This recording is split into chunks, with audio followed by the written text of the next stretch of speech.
اللہ کا نظام بھی عجیب ہے۔ ہم یادداشت کو ایک بڑی نعمت تصور کرتے ہیں، کسی کا نام یاد رہ جائے، کوئی واقعہ یاد رہ جائے، کوئی بات یاد رہ جائے، یا کوئی بیتے ہوئے لمحات ہمیں یاد رہ جائے، لیکن اس کے ساتھ ساتھ بھول جانا یہ بھی ایک بڑی نعمت ہے۔ کیا ہوتا اگر جو زخم ہم نے کھائے ہیں، اگر وہ اپنی پوری شدت کے ساتھ ہمیں یاد رہتا؟ کیا ہوتا اگر جو دھوکے ہمیں لوگوں نے دیے ہیں، اس دھوکے کی تازگی ہمارے اندر اب بھی ویسے ہی زندہ رہتی؟ کیا ہوتا اگر کوئی ہم سے بچھڑ گیا اور اس کی مایوسی آج بھی پہلے دن کی طرح محسوس ہوتی؟ اس طرح زندگی انسان کے لیے گزارنا دشوار ہو جاتا۔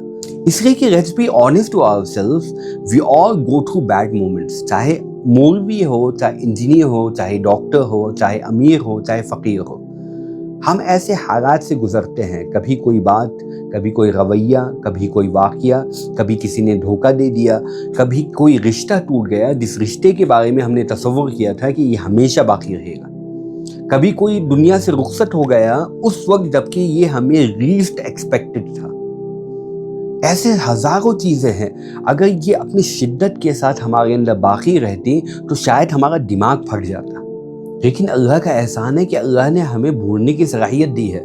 جو چیز، جو بات، جو واقعہ ہمیں پہلے پہاڑ جیسا لگتا تھا، اب وہ ہلکا محسوس ہونے لگتا ہے۔ وہ بات جو پہلے سوچتے ہی آنکھوں میں آنسو آ جاتی تھی، اب وہ صرف ایک آہ میں تبدیل ہو گئی ہے۔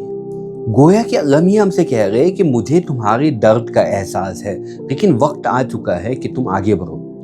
ایسا نہ کرو کہ اپنے زخم کی وجہ سے تم زندگی بھر خون بہاتے رہو۔